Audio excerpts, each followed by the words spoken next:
Welcome. Good morning, everybody, to our new episode of Mental Fitness with my favorite Republican, Christopher Maichin, who made me so proud because this past Saturday he did a TEDx talk about incredibly wise things. And I listened to it yesterday, and I listened to it like this with this like proud mom face like the whole time, just like so proud of you, Christopher. And so we're going to talk about this TEDx talk because it is stuff we can all learn from and use, and that's what mental fitness is all about. We're also going to talk about me accidentally poking somebody this weekend that I didn't mean to, and then we're going to talk about political bullying in Indiana. So it's going to be a fun show. Christopher, how are you today, my friend? No, I'm great. Thanks for having me, Sarah. Glad that we could still get it done, even though it's earlier today. I got my kids on the bus at 7:47. So you should, yeah. Today was I was I fun. was at I was at Dunkin'. They were taking forever. I like your Christmas tree and your American Thank you. flag Yes, background. very It's very festive, very on yes, on yes, brand yes. here. So, for people that don't know, so TEDx is an independent company that's similar to TED Talks, correct? So TEDx is their independently organized TED events. So Oh, okay. the Colby Student Government Association still had to partner with TED, even though this wasn't a TED-run event. So that's why there's the X next to it. So I still have Oh, to sign a waiver to TED, like relinquishing all my rights to the talk to them. So they own the talk right now, but it wasn't a event put on by TED. But okay. school still had to follow a lot of the guidelines and go through a lot of training with the TED people to be That able to. makes sense. So it's Yeah. very, very cool you got to do this. So you stood up on a stage, you had TEDx really big behind you. There were a bunch of people in the audience watching. Was your mom there? Yeah, my whole family was there. Oh, your whole family's there. That's so Mhm. sweet. And you did a 16-minute talk, and you talked about your mom's wisdom of teaching you and then you applying it. And helped me to realize why you're such a wise, amazing 21-year-old, you Thank you. know?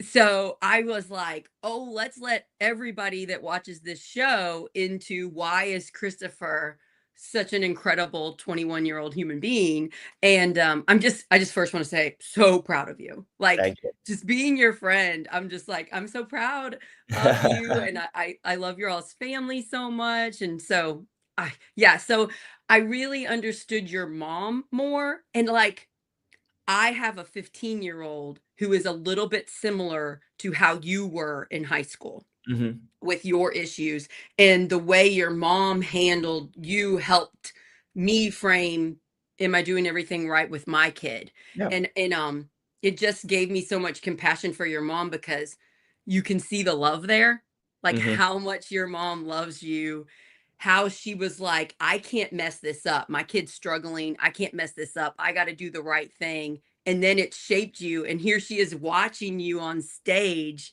say the wisdom. I can't imagine the feelings inside that she had, but I know they were wonderful ones. So Oh, yeah, I can mean, can you break it down for people that didn't hear your TEDx talk? What are we talking about here? yeah, so I feel like I bring a lot of different concepts in, especially whether it's academic or personal narratives to kind of shape this whole thing. But truly, it did start with my mom. My mom was the inspiration for this whole thing, the inspiration for why I'm an education major, probably the way I think, the way I do, and the way I go throughout my life. So when she was a special education teacher for 30 years, and early in her career, she would get so frustrated when kids would come to her and say, "Oh, I can't do it," or "You do it for me." And then she discovered the work of Stanford professor and psychologist Carol Dweck on growth mindset, and it completely revolutionized her world and transformed it.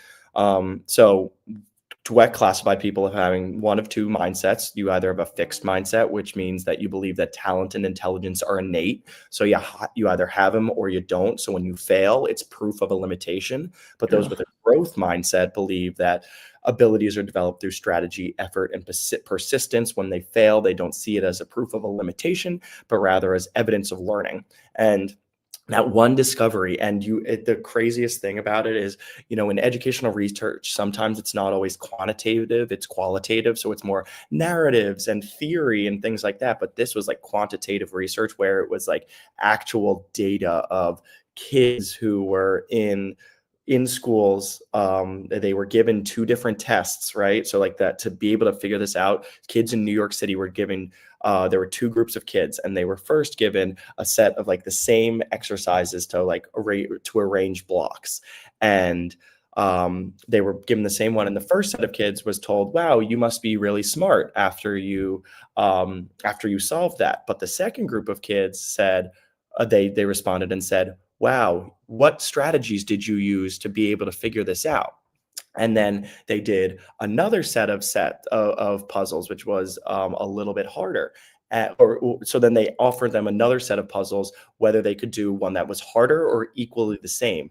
The people in the group who were given the feedback of what strategies do you use, what kind of effort did you put in, did better on the harder one than those in the group that said, wow, you must be so smart, right? So they, in their mind, said, okay, I'm just so smart, so I have that limitation right here. And then when asked for a third time if they wanted to do one that was more challenging, one that was equally the same, kids in the group that said, I want to do that said, like, we're given back the feedback about struggling, we're told, sorry, I'm going all over the place for the study here, but It's okay.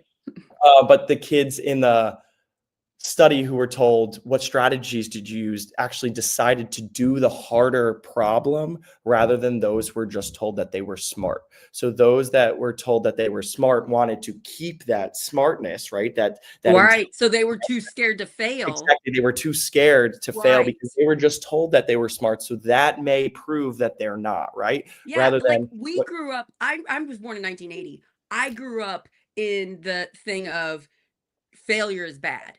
Yep. Failure is bad. You better know how to do it right away. And then you're like, now as a 44-year-old, has a person who's run campaigns and lost the elections and learned so much from them and gotten over my fear of failing, I realized, oh, that's been holding me back my whole life. The Yeah. fear of failure has been holding me back. And that's what makes a person smart, not whether Yeah. they know something already, but are they willing to learn and keep trying and mess up and keep trying. So I have 3 children, all with different strengths and different weaknesses, and to show them they're being smart when they mess up and keep going. I'm like, I Mhm. try to point out that's smart. You having a drive, a determination. None of us know everything. Good job. Look, you're trying again. Look, you messed it up and you're trying, and like pointing that out as a parent, as opposed to you better not ever mess up. Exactly. And it's and a lot of the time I think too, and I've seen this in the educational context a lot, is people say like have a growth mindset and they'll put a poster up, right? But they don't embody it, right? They need to Right. like in order for you to get another person to engender a growth mindset. You can't just say, all right, failure is okay. It's all right to make mistakes. Those are the things that you need, right? For them. But for them to actually believe it, you have to start believing it yourself. And you have And to you're, start using the language that allows yes. them to believe it too. So my mom in her class never said to her students, wow, you're so smart. She always said, you just got smarter, meaning that there is the capacity to continue to get smarter. And when a kid ever said, I can't do it, we see it at the bottom here on the tag, she'd always add a ... yet at the end. And that yet is everything, because that means that we aren't there right now, but we can be. And then And you all celebrate when they get it. That's the exactly. And celebration, you not that they celebrate when got you it get right it. away. And you celebrate the little steps on the way. So yes, you Right. made a mistake, but look how much progress that you've made to get there. Yep. Understand the progress that you've made, right? We're not going to go from A to Z right away. All right. We're going to have B, C, D, E, F, G, right? And there's going to be mistakes throughout all of those things. But understand how far we've come, how far from A you've already come before you've gotten it. You haven't reached Z yet, right? But you've still made it halfway, and you've made mistakes and you've learned and you've done all those things. So there's no need to feel like you're living in complete chaos right now because you feel so down and sad about life. Yes. It's what Dweck's team calls the tyranny of now. And I think especially in politics right now, Oh, that's you're what we're so living right. in, right? Our Yes. brains are on Everything is overdrive. right We're now. demanding There's no perfection. past.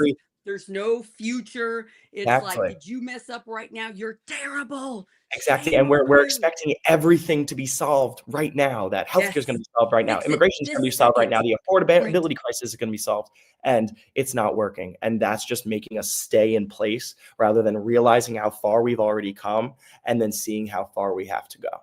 I think what was holding me back, because I think I was a decent teacher. I really loved my fifth graders. I put a lot into them. I really believed in them. I did this growth mindset thing with my fifth graders, and I praised them when they finally got something. But what was holding me back was the me part. I could forgive other people for their mistakes very easily. And I could accept that they weren't going to get something on the first try, but I was much harder on myself. And it was very hard for me to publicly say, or to say to someone that I hurt their feelings, "I'm sorry. I did this wrong. I messed up. I'm Mhm. sorry." It was very hard for me to say sorry. I mean, it's one thing to say sorry when you knock over papers or something, but when it's something deeper than that, with feelings, or you Or know, it affects somebody else's life, right? Like yes. mhm, And since in the like since therapy and stuff, I'm much better at being like, "Oh, I'm sorry I messed up. You know, I thought I was doing this and this was the right thing, and now I realize it wasn't, and I'm sorry." And then all of a sudden, I have so much more empathy for myself and for others. yeah, So I see that in my friends, because culturally, especially as women and moms, we put a lot on ourselves. We have a lot on our plate. We put a lot of responsibility, and we also get blamed a lot. Since we have so much that we're managing, we get blamed for mistakes, and they're not really our mistakes. The other people aren't doing their own accountability thing. And I've started to learn, when somebody like blames me for something because I'm managing way too many people's things, go like, "You know what? I need help. This was too many things for me to keep track of. mhm, I'm sorry that I missed this, but I need you to keep track of your schedule now. It's just yeah, I can't be the only person doing." And so, like, just learning how to say it without blame and yelling and guilt has helped my, I got a lot on my plate as a mhm. mom to three, and a wife, and we do a lot. We're all very busy, so that just like, I'm allowed to make mistakes, and I'm also allowed to ask for help, I think, is Exactly. something we don't talk about. Yeah, and I think that's the problem is, like, especially in politics right now with the things that we say, right? Like, we can't make mistakes, right? It feels that way, like, because we're gonna get completely attacked and blamed for one little word or phrasing that we used, um, and, like, that doesn't help us at all, right? So we're not allowed to acknowledge our mistakes in politics because apparently they're the worst thing in the world, right? And we talked about it a couple days ago. If a politician just said, "You know what? I was wrong. Yeah. I I I thought changed this it. was the I best thought thing, this and now before, I and know it's now not. and Yeah. I've evolved," right? And that's what my whole thing is about, is Growth stop being mindset. revolutionaries, but become evolutionaries, understand and learn what from the past of what made us strong and strengthen those things, and change the things that held us back and made us weak. Like, that is what true evolution is, and that's what we should be doing right now. Yeah. I want to talk a little bit. I love in your 60-minute talk, which I will post on Facebook, everybody, so you guys can watch. Because you sent it to me when it was right at your spot. I'll send it that way. So you Great, click yeah, on it, yeah. it'll start, because it's not at the beginning. There's a lot of talks. Mhm. Um, so anyway, I love how you talked about your own mistakes, your own, what you would call, what people would call failures, and now you realize they're strengths for you because you're Yep. learning from them. And you talked about your own struggles in high school with OCD. Yeah. And my son has something similar, not quite OCD, but it really resonates with me. I think a lot of teenagers, a lot of high schoolers and middle schoolers are going through similar things that you did and you came out of. Can you explain what you were struggling with and how you got out of it? And if you're a parent watching, or you're a teenager watching, maybe this will help get you out of it, because I think a lot of people have something similar. Yeah, well, the first thing I'd like to say is, like, especially for high schoolers, you assume that, like, if you have, like, your own mental health stuff going on or problems, like, that you're the only one compared to everybody else coming to college, and, you're a lot more open with your friends and stuff. Everybody struggles, right? So like first we have to acknowledge that fact that everybody's struggling. The You're person that you not alone. exactly, and the person that you think may exude the most confidence ever may be the most shell of a human being inside their own mind, right? You don't know what's going on in other people's lives at a lot of times, and a lot of times people are carrying a lot of baggage that you may not see. Um, and like that was very similar in like my experiences, as I wasn't going around being like, I have OCD, I have OCD. At first I didn't even know that I had OCD. So it started with like having to pump the soap in increments of 3, and then it would have to be a 6, but I couldn't hit 6, so then it would have to go up to 9, right? Or every time So I the OCD is an obsessive compulsive disorder. obsessive Yes, compulsive we disorder, should have yes. I should have said that at the beginning. Mhm. Yeah. So, and then it was things like I had to stop touch, like if I touch something, the last thing I touched of it, I had to hit my middle finger on my left hand, and the nail had to hit the skin for some reason, right? And I was like, okay, thank God, my body feels fine. I'm satisfied. If I touched one of my So you had like a good friends, urge. You had to I do had a everything a bodily certain way urge. or you would feel very tense, right? Exactly. Like if I touched one of my friends who was bad at lacrosse, I felt somehow his bad luck would rub off on me, right? And I would have a bad game. Oh Or wow. even when I was in the hospital seeing my grandpa when he was diagnosed with cancer, I felt like I was breathing in the cancer, and I had to be like to like get it out, right? Even though Huh. that's not even It just sounds like biologically a possible. terrible I have so much compassion for your younger self. It sounds miserable. And And the did thing you is, tell anybody? Did you tell your mom, "Hey no, mom, I'm pumping the soap in threes." You kept no, it all to and yourself. well, because at that time I thought that this wasn't a common thing, right? I resigned myself to the fact that I would live with these things for the rest of my life, and that's just the way I am. And it sucked. I remember like I couldn't watch Netflix shows without getting every single word to hear, so they have to rewind every 10 seconds because I didn't hear that one word, right? Oh.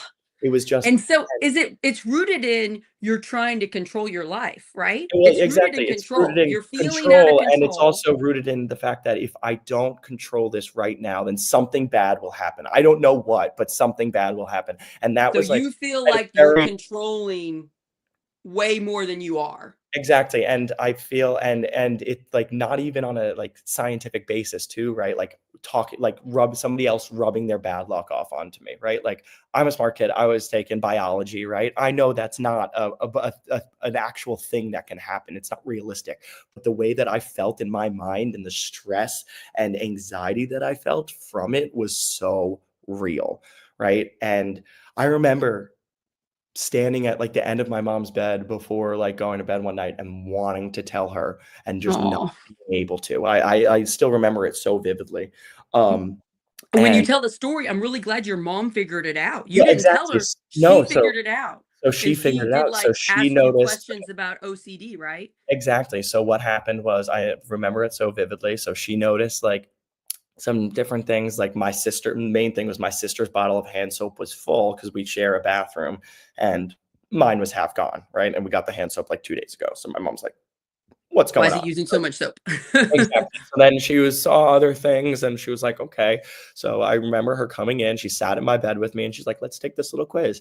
And I literally just went off of what I do in my life and everything. And then it goes, you likely have OCD. And she's like, okay, like let's figure this out. And there was a specialist, an OCD specialist in Huntington. So the next day, after my lacrosse game, my mom picked me up, and we went to the specialist. And like that's like I say in the talk where I think like my true education began, because it You was probably felt so much better to realize you weren't alone. This is well like a here, and that condition a was the lot of thing, people like have.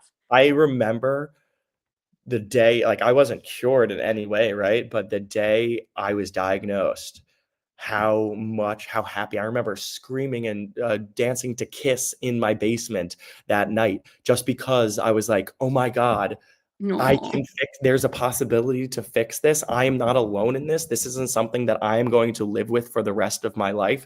I have support to be able to get through this. I'm going to be okay. And I knew that at that moment, I wasn't okay yet. But just because of the support and the acknowledgement of that I have something and there's a way forward, I felt I was ready to get there.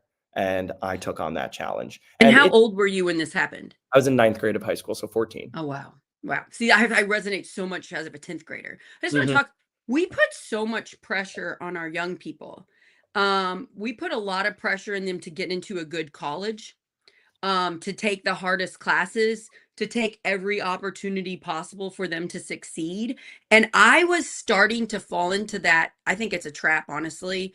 And it's just like making our kids have as much anxiety as possible and feel like they have to be perfect. I was starting to do that with my kid. Micah, my 15-year-old, is very smart academically. He struggles in other ways, but he makes good grades. He tests really high, and so I was like, I guess I better work on getting him a scholarship for some big fancy school. But he also has anxiety. And so my husband and I talked, and then I talked with my ex-husband to come up with a plan where it's like, why do we need to stress our child out? Why do we need him to go to the biggest school? We have a Purdue branch down here in New Albany. He wants to be an electrical engineer. Maybe we don't stress the crap out of our 15-year-old, and maybe we let him thrive and we help him when needs it. And maybe he goes to that school, which is a lot cheaper for us. I can already pay for it, as opposed to I would have had to take out a bunch of loans if he goes someplace else. So, And he's gonna be an electrical engineer. I think he'll be fine with his career afterwards. and realizing my kid is smart enough that he will make a company money. Mhm. He doesn't need to go to a bunch of classes he doesn't like so he can put them on his resume, or a bunch of special things. Yeah. He likes marching band and winter percussion, and he likes math. So let's do those three things. Let's do Mhm. math club, and then let's like calm it down, because my kid is stressed out enough with his own issues. I don't need to add to him. So I feel like that's just doing that is very different than the moms in my area that are like, well, my kid's smart, so I better work an extra job and save every penny so they can go to this big school. And I'm like, really?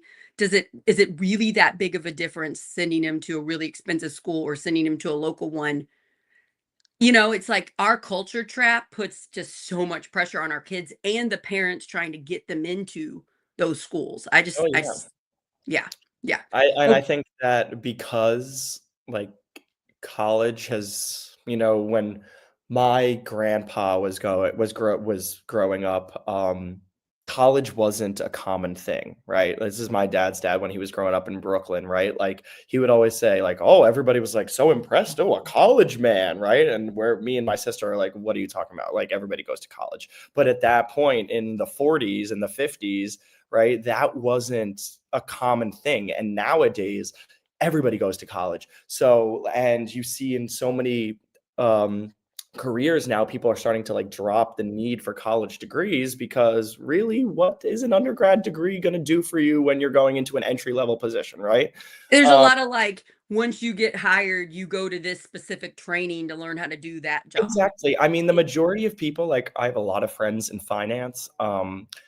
They say everything that they've done at their internships and their jobs working for big banks, they learned on the job. They didn't learn in their economics classes, right? Right. Like, Like my they best training to be a teacher was the on field, go to these different grades, teach these kids. And then I would get research in my classes of what would work, but it was, on the job. Now, college is really good for people to meet other types of people. Mhm. Like I went to Bloomington my first year, IU Bloomington, and I learned a lot about different cultures. And there were a lot of people from different countries and things that I hadn't been around in Floyd Knobs, Indiana.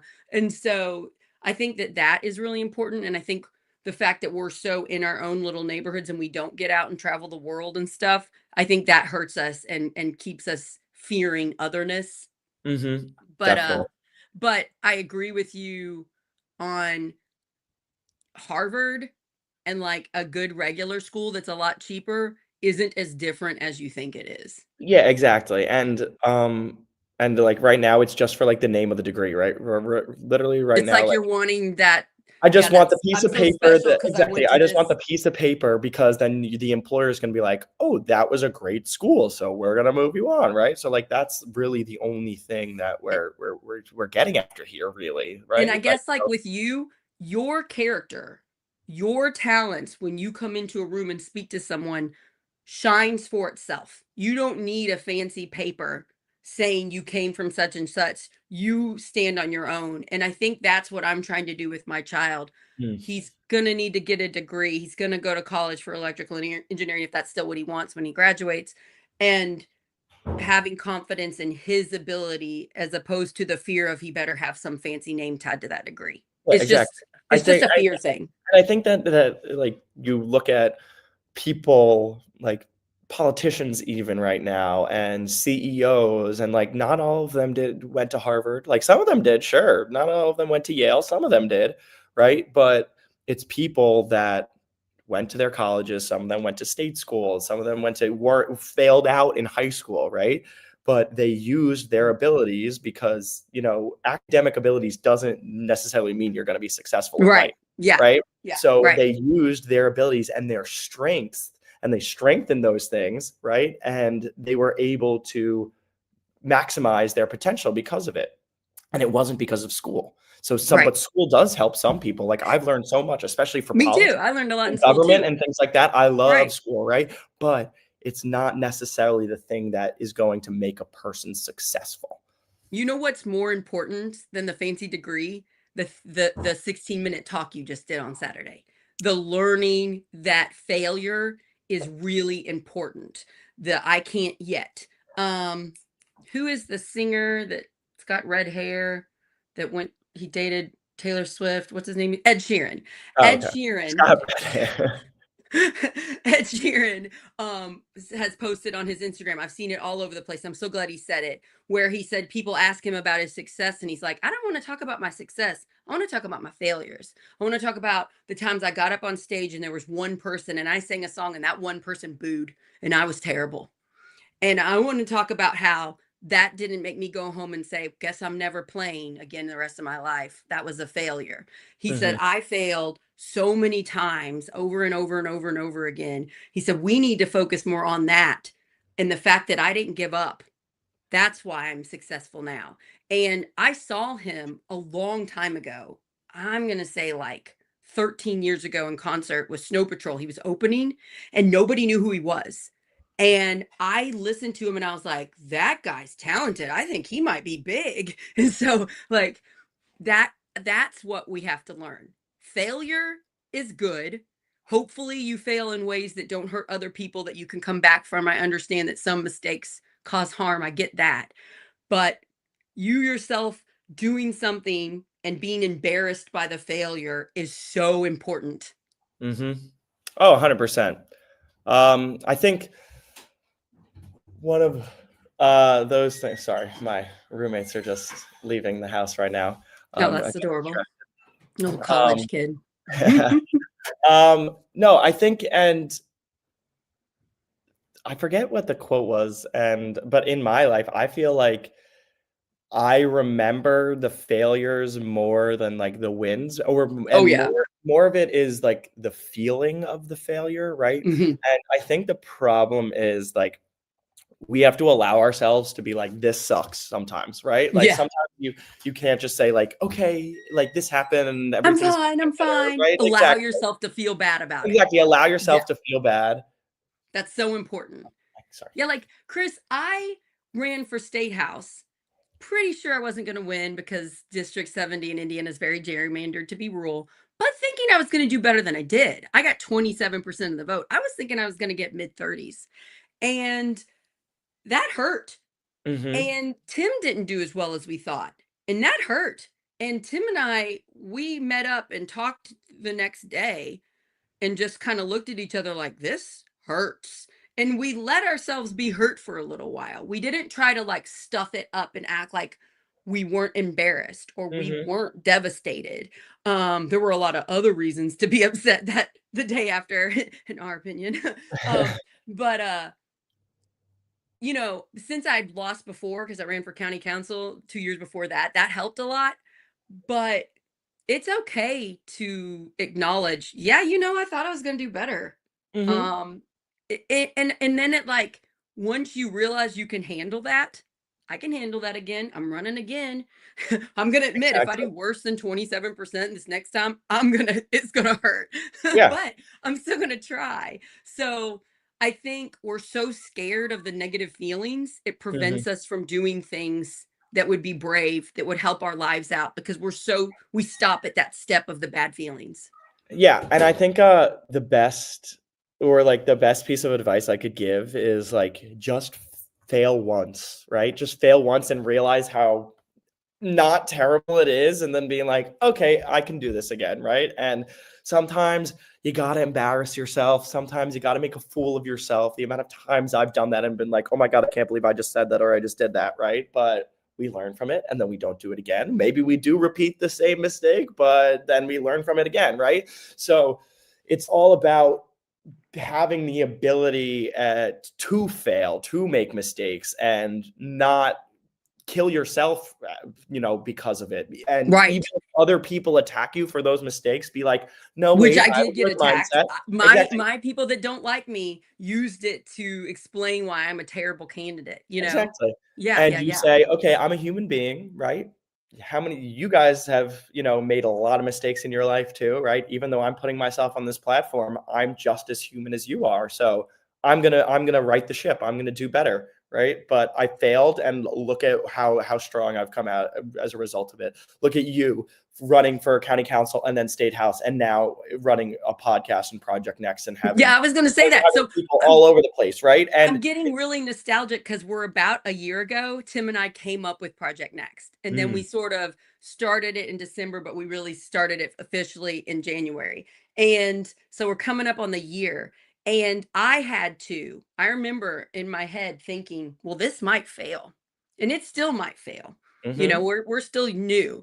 And I had to be like, can I handle that? Because people will use it to say, well, look at that Sarah Blessing. She can't do anything and succeed. And I had to be like, yeah, I'm okay with it. But I had to sit in it a minute because that's a possibility. And if I wouldn't allow myself to fail, I never would have started this. You and I wouldn't be having these conversations. I wouldn't have had that proud feeling of watching you on your TEDx talk. I'd be denying myself all these incredible conversations because of my fear of failure. Yeah, and that's the biggest thing is just fear of failure itself doesn't allow you to explore the possibilities of yet, right? Like, Yes. just because you think that you may hit a limitation at some point, it doesn't allow you to explore the possibilities of what if I didn't hit that limitation, or what if I did and I got over it and then I was able to do this, right?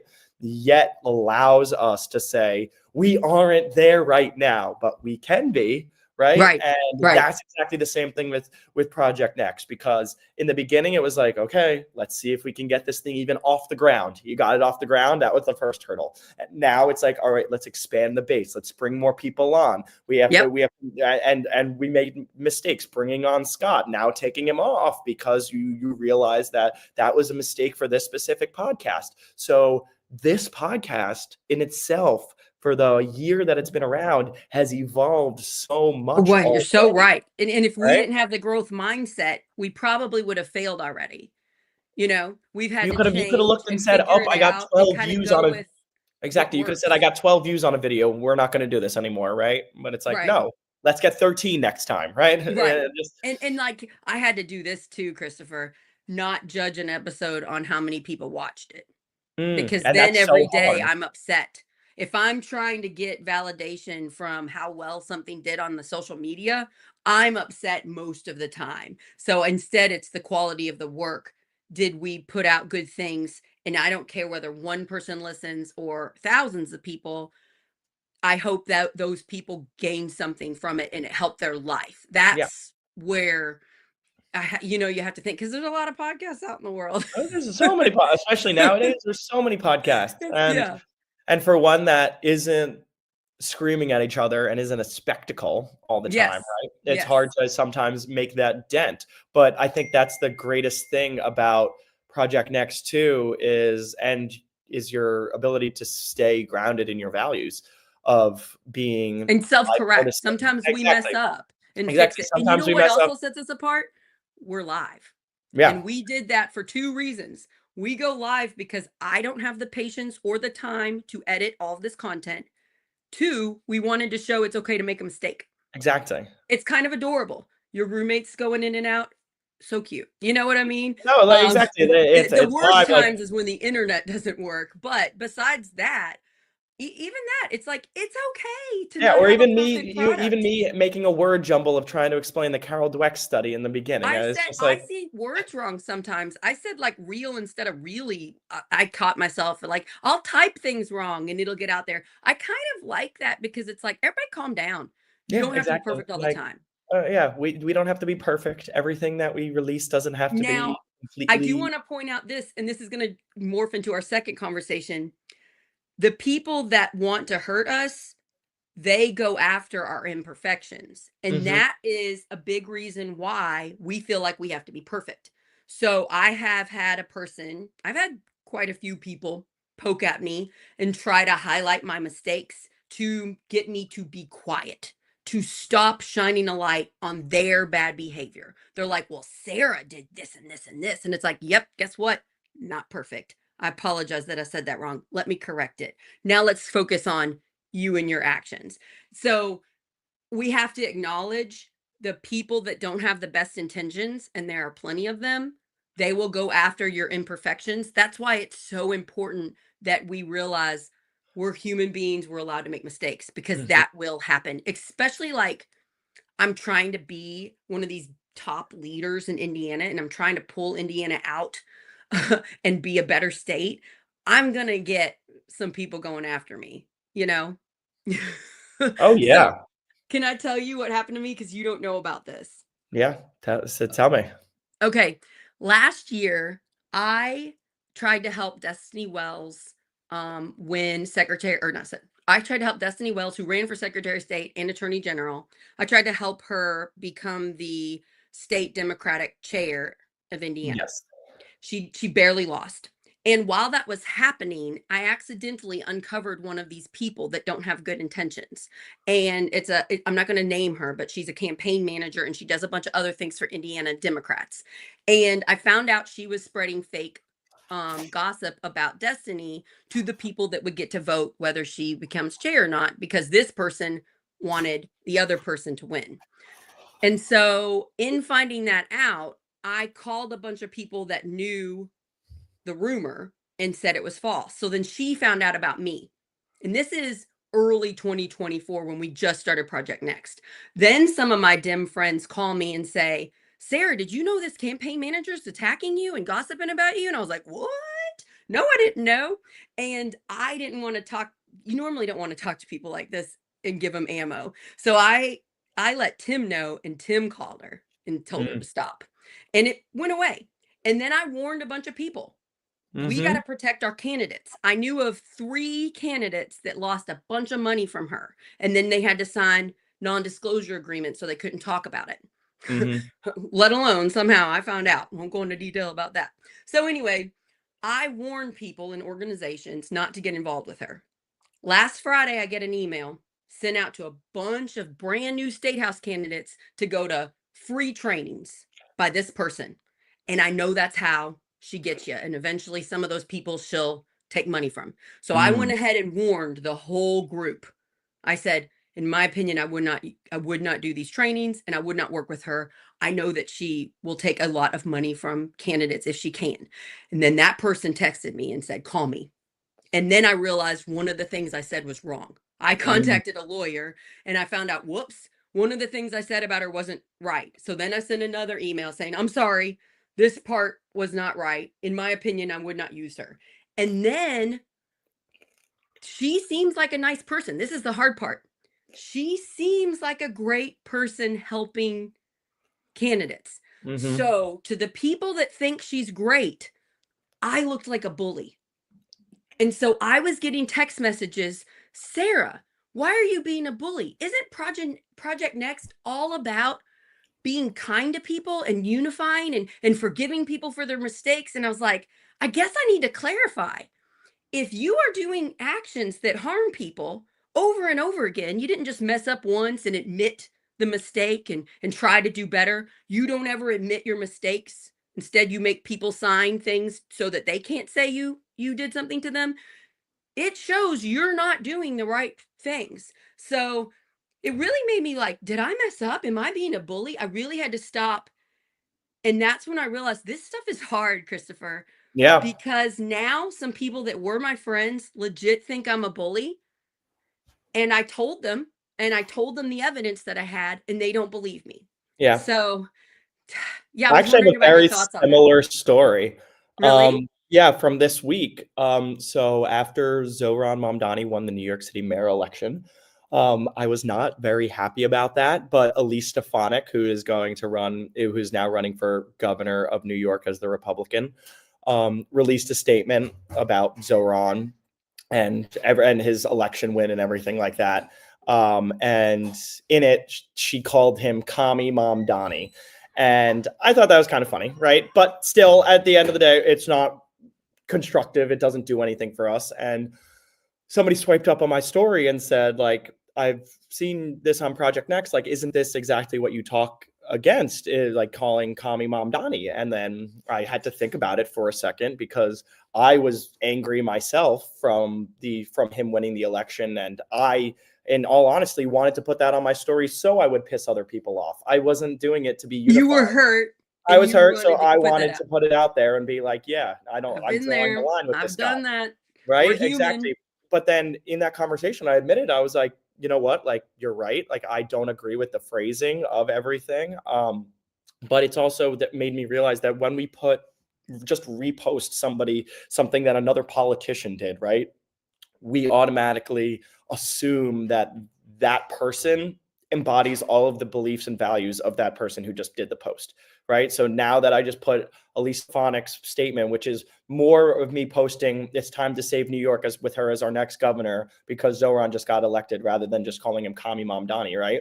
But everybody assumes, okay, I agree with everything in that statement, and they should, because I posted it on my story, right? So it's so hard, and it's even the things that I preach on here to be unifying. Yep. Sometimes I can I even know go I against, mess up sometimes right? too. I It's mess it up, hard. and it's hard because we get so angry and we get super emotional because politicians have tapped into the emotions of people now to get them angry about issues Yes. And that look at what our America looks like now because of that. exactly. Yeah. But but I was like, you're right. Thank you for calling me out on that. And then we had a discussion about the issues in New York and didn't agree on much about that. But I was like, yes, thank you for calling me out on that, because you were right that that wasn't unifying, and it didn't do anything constructive.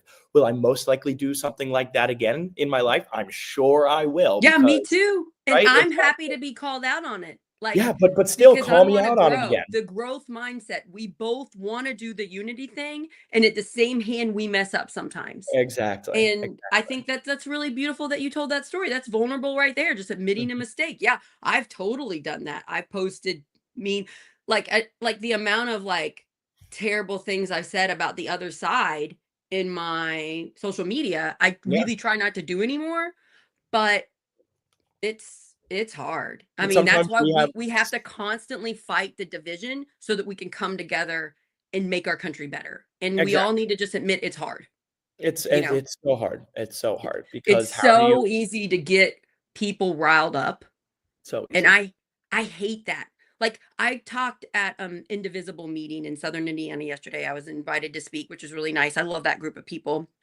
And one of the things I said was, I'm angry at my side, the Democrat side. I'm angry at the local leaders on my side, because when they get up and give a powerful speech to motivate people, they rile them up about how terrible Republicans are. And here I am as a candidate in a very Republican area, and I want to work with these people. And Uh-huh. I need to get some of them to vote for me.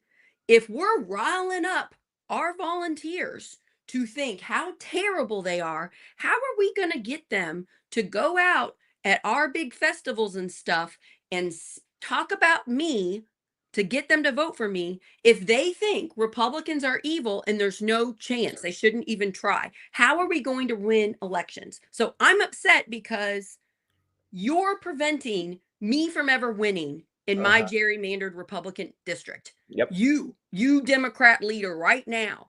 And I'm calling it out. So I said it in that speech yesterday. I'm going to start saying it more. Good. I'm upset about it because it is preventing us from winning here. It is, and that's what I think people need to realize in deep red, deep blue states, right? Like for me on Long Island, like I'm happy that like I have a Democratic representative, right? But Tom Suozzi, super moderate. He was one of the 6 House members to vote to reopen the government yesterday. So I'm like, thank you, Tom My Suozzi. side is very angry about him, by the Exactly, but way. I'm like, if I had to have a Democrat, I'm happy that I have Tom Suozzi. Like, I agree with a lot. I agree with him on Israel. He's a capitalist still. He's just a moderate Democrat, and that's what I'm fine with because I'm in a very split district, right? But he understands what the makeup of his district and then voted accordingly with that, right?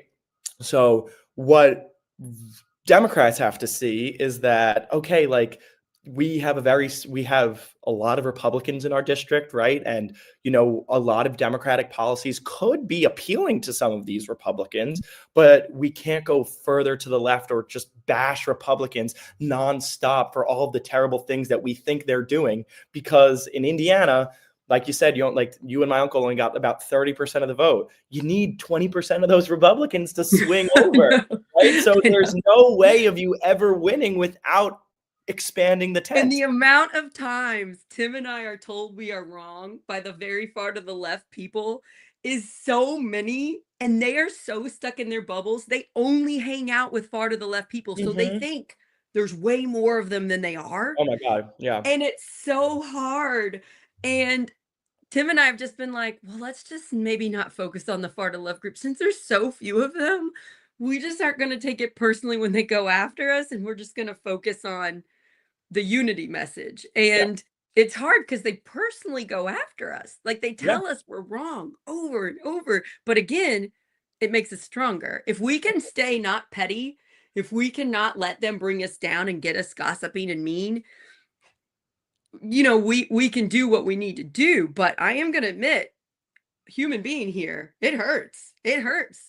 You know, for some reason, people think when you run as a candidate that you can get bullied all you want, or if you're a Yeah. celebrity, you can get bullied all Well, you want exactly, because and you're people rich and justify famous it and saying, attractive. And it's like, "Oh, we're all they human put beings. that person they put themselves in that position, so therefore they They're are, entitled to they're that. entitled to everything that's happening to them." It's like, no, you can be a normal, genuine human being and understand that they are doing this because I mean, everybody has different reasons to run for, but you hope that their reason is because they want to represent you, right? And you're the one who led them there, and you're just as human as the person that you voted for, so let them be human too. It's the basic philosophy of our problem right now. When you think another group of human beings are monsters, you lose humanity. Yep. That's how we have awful things like World War II and awful things like what's happening with this ICE thing. The acting like people with brown skin from another country are evil because they're different from us. When you take a group of people, so Democrats have done that to Republicans and Republicans have done that to Democrats, and it is our biggest fault destroying America right now, and we have to stop dehumanizing people. Every single person from Barack Obama to Donald Trump is a human freaking being. They are no better than us and no worse than us. And when we vilify them and we shame them, we make them go more extreme. So, Mhm. how is that helping? How is what you're doing helping? And Exactly. also, it makes you look like a bully, which is where I struggle because I'm calling out someone who is not a good person at this job and abuses that power, and then but they seem nice, so then I look like the bully. So this weekend I kind of came to the conclusion of, did I do the right thing? Well, I wish I wouldn't have said the wrong incorrect information about the person, But so the I good messed thing is up that you there. corrected it. I corrected it. But also, yeah, I'd do it again. If I could have groundhog that day and see that email, I would have wrote the email better without the incorrect information, but I would still call it out. And I Yeah. would still look like a bully to people that don't believe me that this person isn't doing things for other people. She's got No, her own ill and intentions. It's her intentions that I'm shining a light on. It's yeah. that's the difference. And I think when people support someone, then they adamantly defend them no matter what, right? So just by you calling that out and like especially when you call someone out within your own party, then it's like, you're betraying. Why are you not railing against Republicans and saying this against Republicans right And now, I right? do against Republicans too. Exactly. I do it But about it's like, everybody. no, there you can call out corruption and BS anywhere within your own party, within the world itself. So it's not the sole factor that Republicans are the ones only making mistakes, or on my side, that Democrats are the only ones making mistakes. Let's realize that we're making a lot of mistakes within our own parties right now. We have to look Yeah. at ourselves before we look outward. The hardest show I had to do was the show about the New Albany Council and the New Albany mayor, because those are people I know and I talk Mm. to. And some of them I consider, I don't know, political friends. And so that's when I'm like, I get to do Project Next. I'm the content creator in the Tim Peck Sarah Blessing co-founder role. I create the content and come up with it, and that's the type of stuff I want to do. And it's hard, and I will be looked at on my side as a bully. How dare Sarah go after the Democratic mayor of New Albany? Well, the Mhm. Democratic mayor, I'm just shining a light on his shady behavior, Yep. and it is shady, and it's not a reflection of who I am. It's a reflection of him and Adam Dickey, the chair of District 9, the president of the city council, the chair of Floyd County Democrat Party. It's hard for me. I know that it doesn't help me running as a Democrat to do that, but is it the right moral thing to do? Yes. Mm-hmm. And so it's just like I have to have a growth mindset of this is going to be hard, but I'm going to grow and learn. And do I do everything correctly? No. No, definitely But not. yeah, and that's how, that's how they get you. Well, this one time, Sarah, you said this wrong, and it's like, sorry, I'll correct it, but let's shine a light on your behavior again here. How come we don't Exactly. know how much money the city taxpayer dollars are spending on this dam that's dangerous that a kid drowned in, that you could have prevented if you Yep. would have done the right thing, but you didn't want to take responsibility. It's like, let's just shine a light on the actual problem here. So I think just acknowledging that those type of people, and there are types of people where they can't admit wrong ever, those type of people will go after people like you and me and Tim and all those other amazing people that shine a light on bad people's behavior. You will get attacked. Just know it's going to happen. And also, you will survive it. Yep. Yeah. Yeah. Do you want to talk about Diego Morales for a minute before we go? Oh, I don't know much about Diego Morales. So he's our Secretary of State. Okay. I met him in person. He was being investigated by the FBI, allegedly, before Trump came to office. I don't know whether that's still happening. He is connected somewhat to or at least allegedly, I don't want to get sued here. Allegedly, he was connected to some of the Jamie Knoll sheriff Okay. that's in prison that took over Mhm. $5 million from Yeah, our I government. remember everything with Jamie Okay. Knoll. So he's our Secretary of State. He's made changes to make it even harder to vote in Indiana, and he's running up for election next November against possibly two people, Blythe Potter and Bo Bai. Bo Bai is tied to his famous dad and granddad, Evan Bai, and I can't remember the granddad's name. They were like governors and senators and stuff, so the name is famous. And they also have some campaign money. So there is a heated contest for Secretary of State on the Democratic side between the established Democrat with the famous name and Blythe Potter, who people see the far to the left people really like. I'm actually friends with Blythe Potter. I love her as a friend.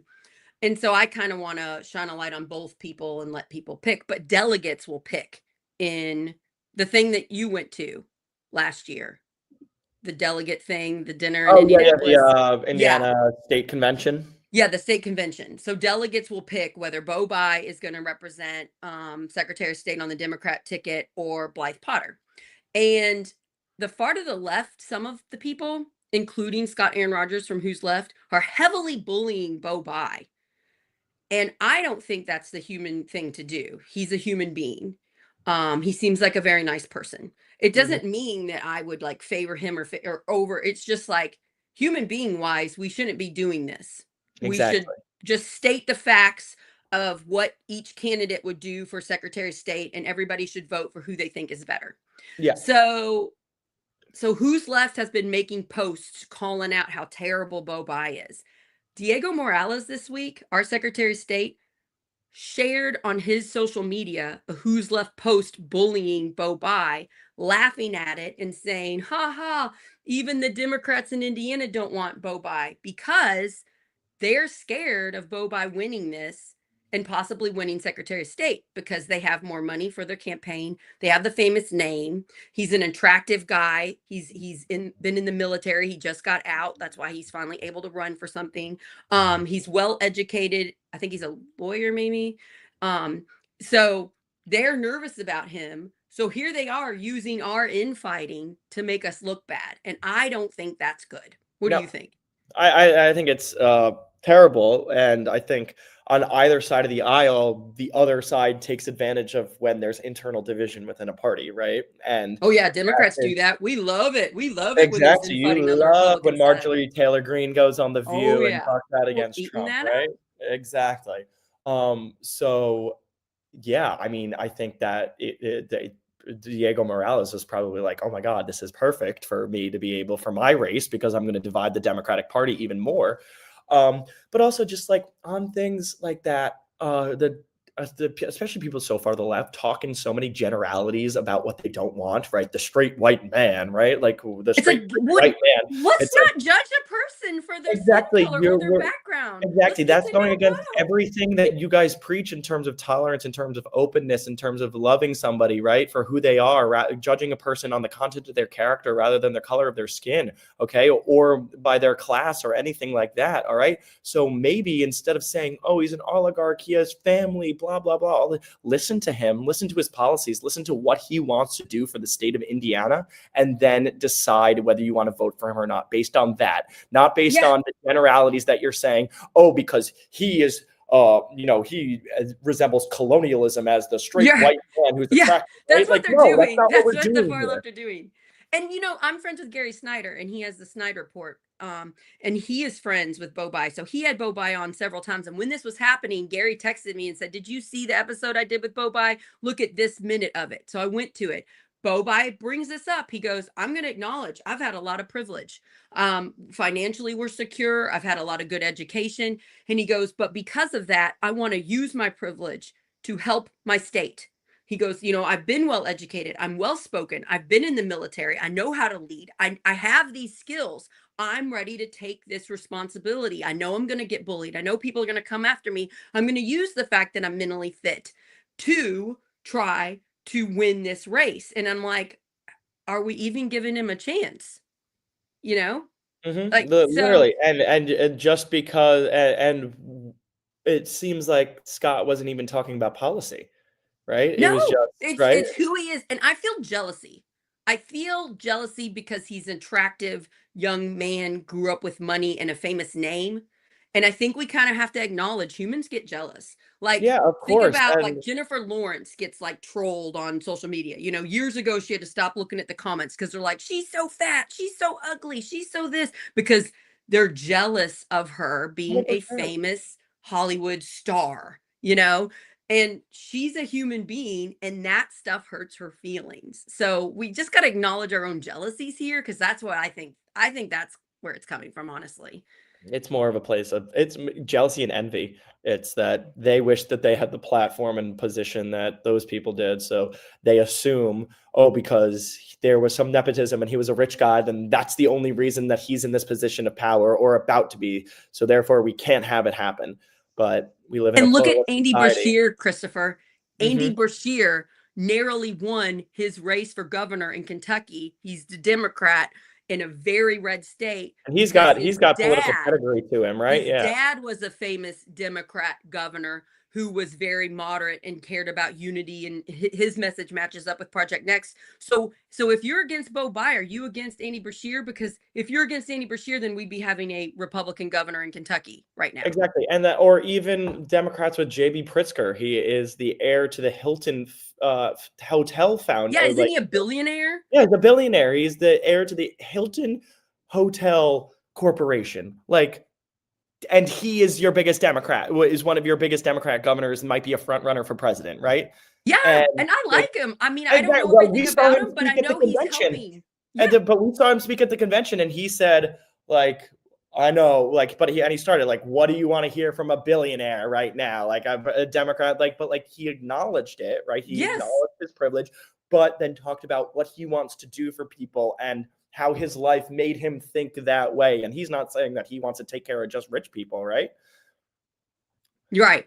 And the other thing I want to point out is this doesn't help my friend Blythe Potter, because when other people heavily bully the other candidate, it makes Blythe look like a bully. Blythe's not doing it, Mm-hmm. but it doesn't paint her in a good light. So if I were her, I'd stop it. I'd say, Well, take yeah, that crap exactly. And down. I It went on a hurts me. podcast.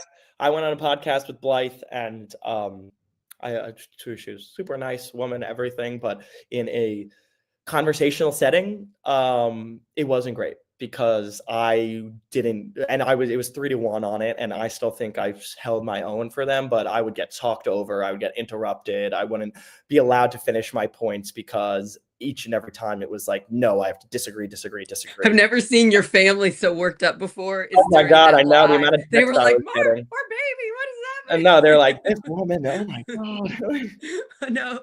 Oh man. Yeah. Yeah. So we need people representing us that are going to listen to the other side so that we can hear their viewpoint and then come together rationally. Is that what you're saying? Yes, Yeah. exactly. Yeah. Yeah. And not place a marker on someone and say they're a rich person or they're a straight white man or they're just a woman, even, right? Like, just by labeling those people those things and then assuming what the result and what kind of people that they are going to be goes against everything that we have worked for in terms of equality and liberty in this country, right? Is judge the person by the content of their character rather than their political, ideology, rather than, which can play into the content of their character, rather than the color of their skin, rather than their sexuality, rather than how much money they have, right? All of those things can affect a person's character, but at the end of the day, they don't make that person's character. So examine a person for who they are.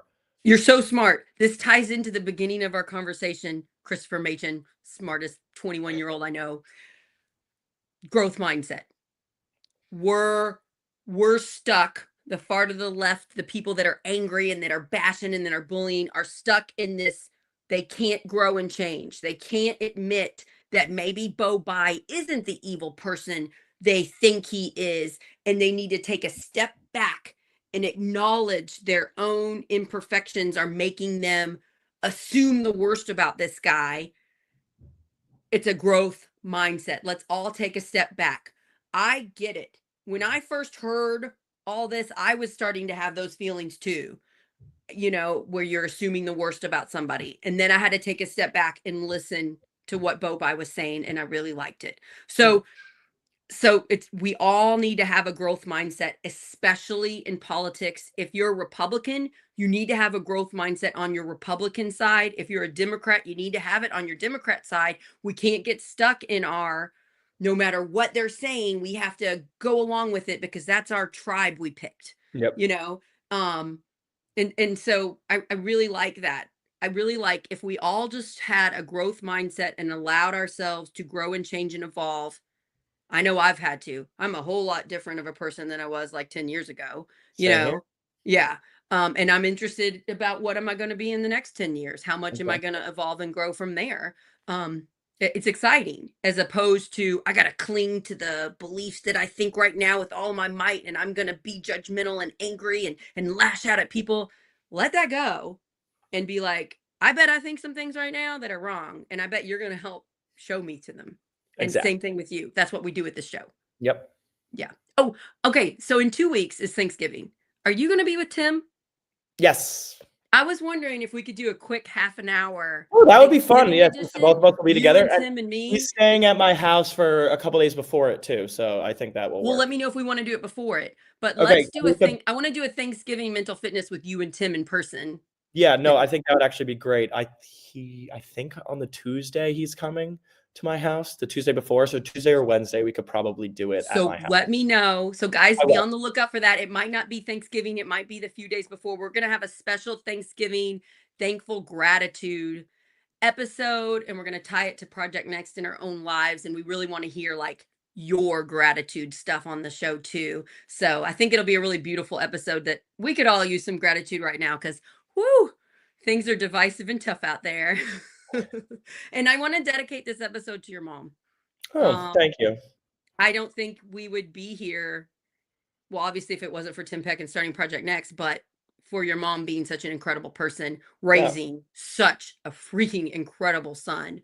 Well, thank you. Just big hugs to your mom. I really got to know her more through your TEDx talk. I'm glad. Oh, I have so much love for her. Really proud of you. Thank you. Again, the glowing pride face just won't go away when I see you or think of you because I'm just so proud of you, my friend. Yeah, I really really appreciate beautiful it, talk. Sarah. It's Are people you like pretty you proud of that help yourself? me come up with these things. It's just conversations like this that, Being really, vulnerable. yeah, truly. And, connecting with a person and realizing that we care about a lot of the same things. And even though we're on different sides of the aisle and we want the same things for our country. And just side note, I love Scott Aaron Rodgers. He's a friend of mine because I know I went after some of the things he's doing, but I deeply love him. Yeah, exactly. That we And I go disagree with what after the he's person's doing politics and not the publicly, person, right? but I Exactly. love him as a person and I don't want him to be bullied at all. Yeah, because it's hard. This is hard when we're talking about real things going on. When Diego Morales is showing his stuff, I think it merits us having a discussion about it because Yeah. I'm trying to save Indiana and Yeah. I can't do it alone. And it's not like I have so much power. I'm using my little tiny bit, my little voice to try to help. And I just want to acknowledge that. Love them, don't want anything bad to happen. Love Blythe. I'm looking forward to getting to know Bo. I don't know him right now. And yeah, it's just hard. Yeah. It's very Okay, have a wonderful day. You're going to something fun, some sports Yeah, thing? the Jets-Patriots game tonight, so should be a good game. Hopefully, I Footballing. mean, I football. watched 4 years of Floyd Central football games, and all I knew was somebody would say they're almost gonna score a touchdown because then I had to put on my snare drum really fast and play the school song. Never learned one thing about football. That's crazy living in Indiana. I mean, I know a little bit, but mathing for fun is not Sarah Plessy. It's a lot of rules and yards and stuff. I'm like, True, true. and even the points. I can handle basketball, but like football, Yeah, I'm like, I get what? it, yeah, exactly. I get it, but you can But have a I hope growth you have. mindset about learning football too. If my yeah, if somebody I love was in football, which actually I do try to pay attention because some of my son's friends are in it, but it's hard for me. Yeah. Yeah, I need a growth mindset about football. Mhm. I hope you have a great time at the game and thanks for fitting me in this morning. Yes, of All course. right. Thank you, Sarah. Bye everybody. Love you guys.